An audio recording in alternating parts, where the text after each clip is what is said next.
Good day to you. It's 24 hours before the launch. Well, it's not.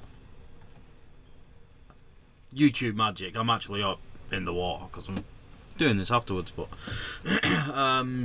this video is the 24 hours before the launch, which is getting everything ready. All the little stupid bits of stuff that I needed to do that I sat around and didn't do for ages. So if you feel like the video is a bit all over the place, it's because I was a bit all over the place and in panic mode.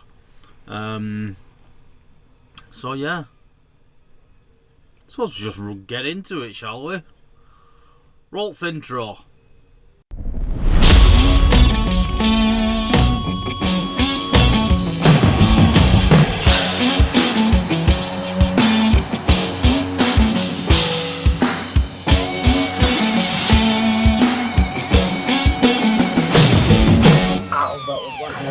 So here is a little brass doodad and the stainless steel bolt that I had made up to take the slop out of the rudder, and then on the bottom you'll see there's this stainless steel rod that goes in and seats in like a little bush that I had made up at the bottom of the rudder that I forgot to film, and I can't now because I'm in the water. I had to cancel all the audio on this because, as you can see from the grass, it is blowing a gale, which is why I nearly fell over several times. Stupid mistake to do it in this wind, because if I snap that rudder, I'm goosed.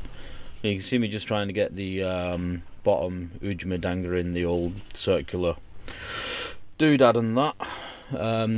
So I thought ahead. I put the pin in my pocket, but then it wouldn't just slide in.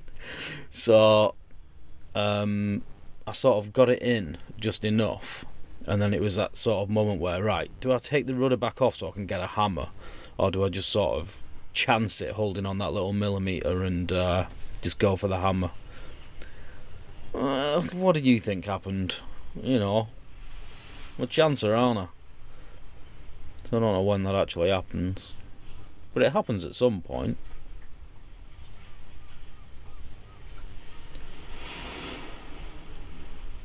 Silence is alright anyway, isn't it?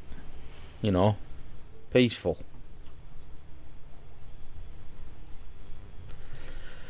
It might be dragging on too long, this, I don't know. Here's a decision, indecision. Go, what are you going to do, lad?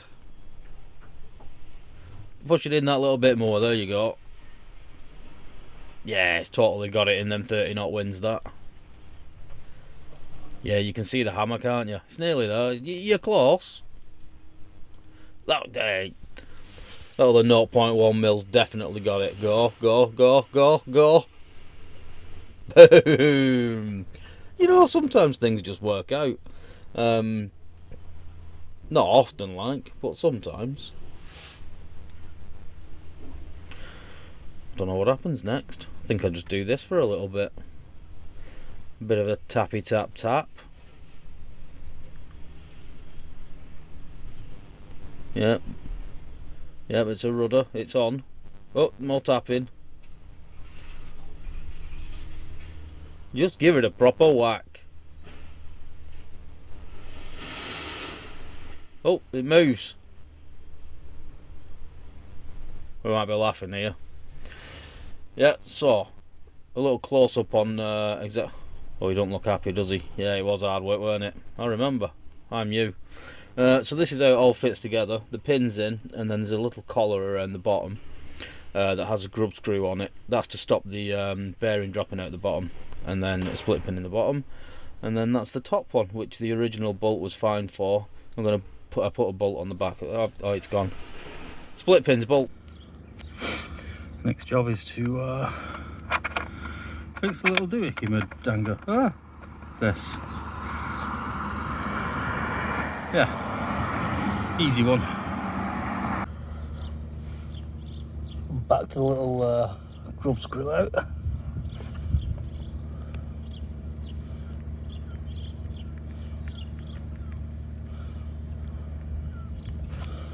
Bit of the old Loctite Rooney.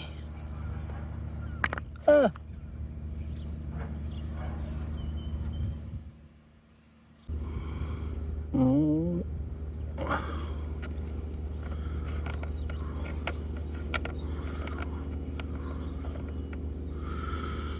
don't even know if that were in shot because I weren't looking. That's going to go up there like that. And then a split pin should go through there. Or something such like.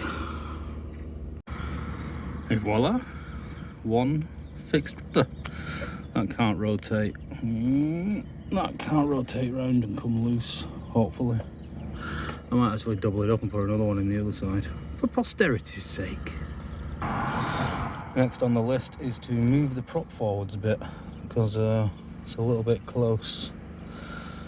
So I've got to faff about with the coupler again.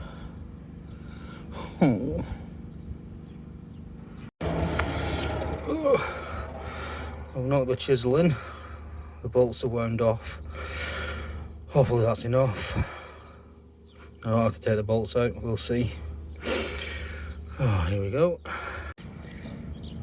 It only bloody worked. First time out. I'm going to turn it then, but my chisel will fall out.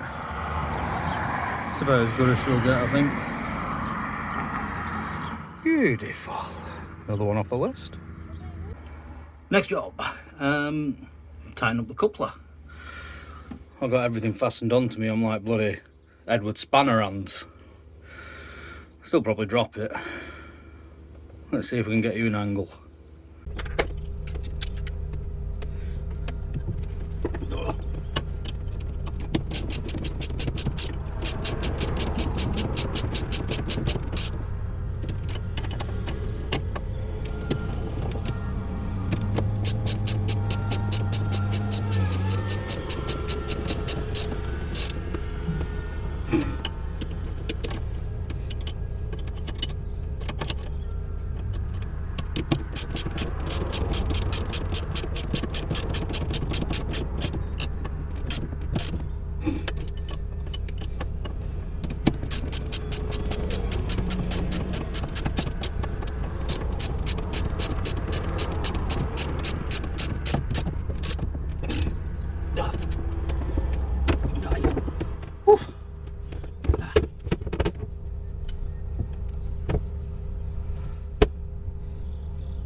So what you saw me doing there at the end was checking continuity between the engine and that coupler, so that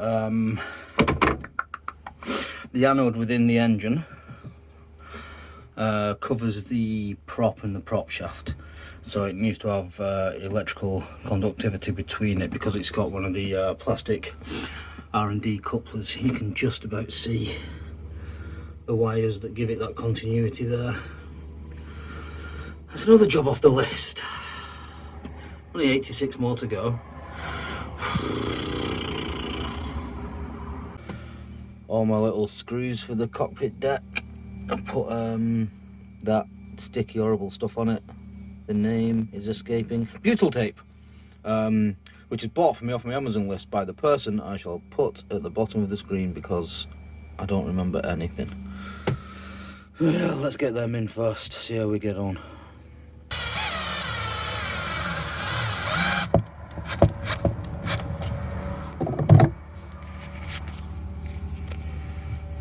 Yoink. One done, many to go. And I'll show you the rest. Okay, job done. I'm going to leave the little sticky uppy bits on, just as a little extra roundabouty barrier-y thingy, possibly. I'll probably take them off, we'll see. Every time I walk down here now, I have a look at my slip. Every time I look at it, it looks narrower and narrower the closer and closer I get to having to get in it. Oh, kill me. Next job is to replace the little Ujimi dangler. Where did I put it? Oi, oi, oi. It's there. Put this little lifeline thing back in. And that way, when I fill the to unplug the Ujima, I don't know if this is going in the video, I'm talking nonsense. When I try and unblock the drains and the water comes up, it won't come above here and go into my boat. That's what I'm trying to say. I put butyl tape on it. It just pokey-walkies through these filthy holes.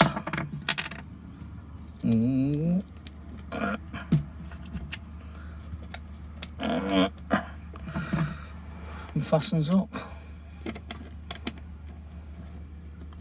Hopefully. I'm not doing it one-handed. You get the idea. It's putting a nut on. Well, two. I know this video is absolutely all over the place, but I'm all over the place because I've got 86,000 things to do. I've wired up the second output on the it's less than ideal cable run, if I'm honest. That now comes up to the feed on there, so if I switch that over and switch that battery on, it'll allow the starter battery to charge. I'll just have to make sure that I turn that one off and set the chemistry. I'll probably show you that working.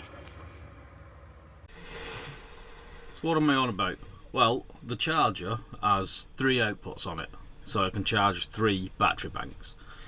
When I bought it, I thought that I could select each output for a different type of chemistry, because you can't charge lithium and lead acid, which is a starter battery, with the same charging parameters sort of thing. So what I've had to do is separate it so that the charger will only charge one at a time, which means putting that little clicky switch in to disconnect the lithium from the battery, and using the isolator to disconnect the lead acid from the charger. I'm really tired, I'm sorry. So now anytime I go and I turn on the lead acid isolator with it plugged into shore power, you'll see that it will charge the lead acid at whatever it'll take, sort of thing. And then while I'm doing that, the lithium is getting 0 charge. And then it's just a simple vice versa.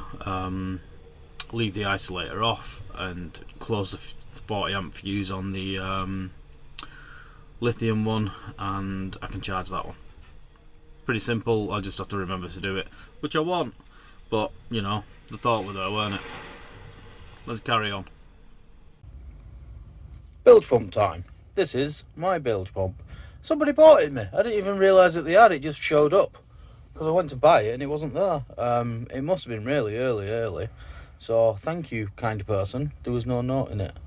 I've used these little doodads, soldery mud dingers. They sort of heat shrink and solder in one. Put a bit of flux on the 2 wires, stick them in, heat gun them, and they smudge and join the wires. So yeah, use them and come up with this. It's all heaty shrunk and soldery woldered and all the rest of it. There's nothing you can really do about it. 3 wires going in like that. There's no true way to waterproof it. So what I'll do is, in orientation, I'll make sure that that is pointing focus.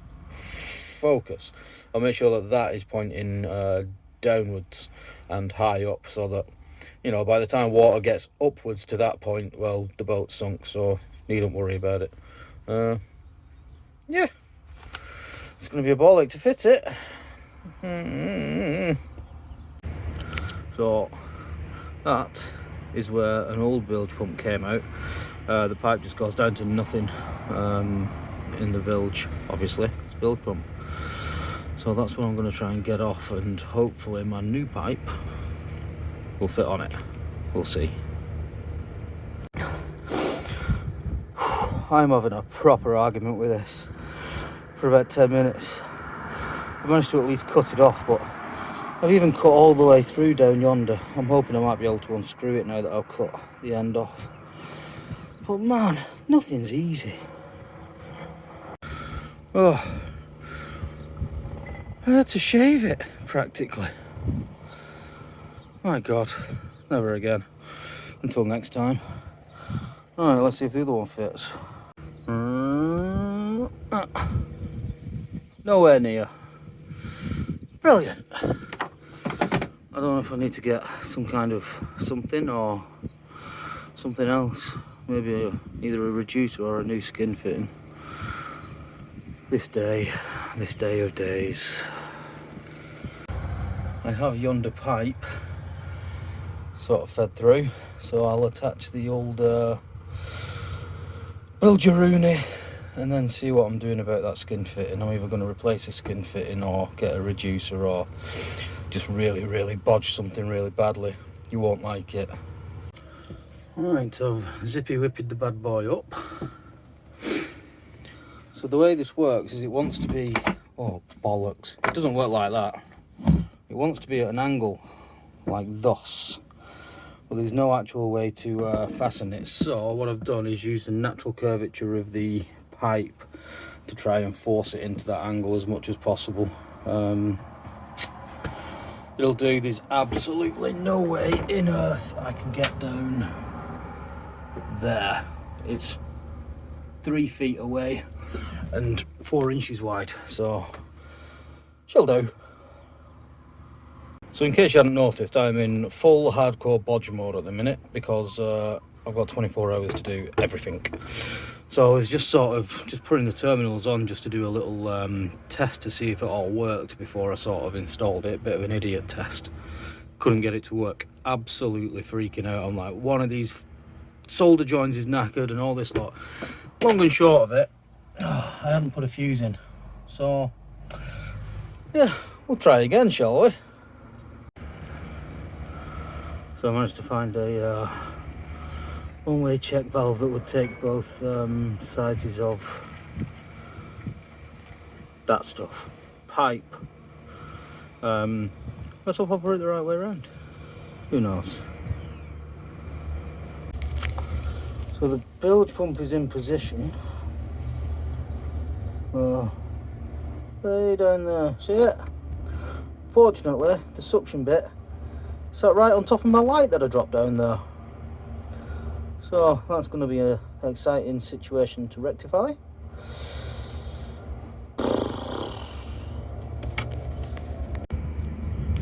Guess what I managed to find? Ha-ha! I used this.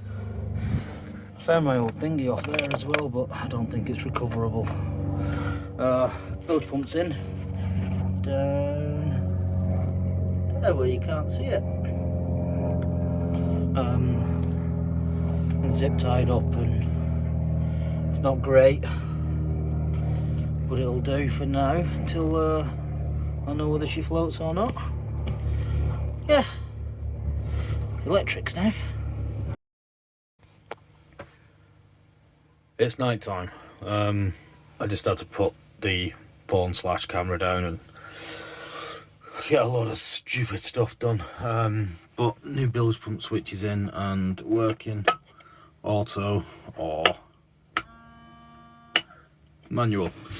So the bilge pump's all in. I've just got to reattach the tiller tomorrow morning before everything gets going, and then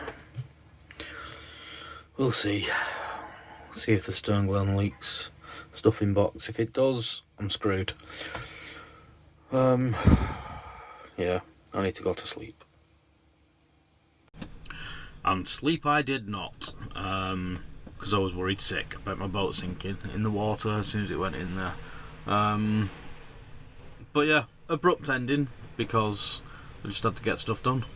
I didn't even film me putting the tiller back on, but it's literally just sticking a tiller on and putting a bolt through it, so you know, imagine it. That's it for this week. Next week will be the launch, which didn't go brilliantly, but it went, but just not brilliantly. So yeah, come back and find out what happens, as they say on things and stuff. Auf Wiedersehen. Stop recording. Stop recording. Stop recording.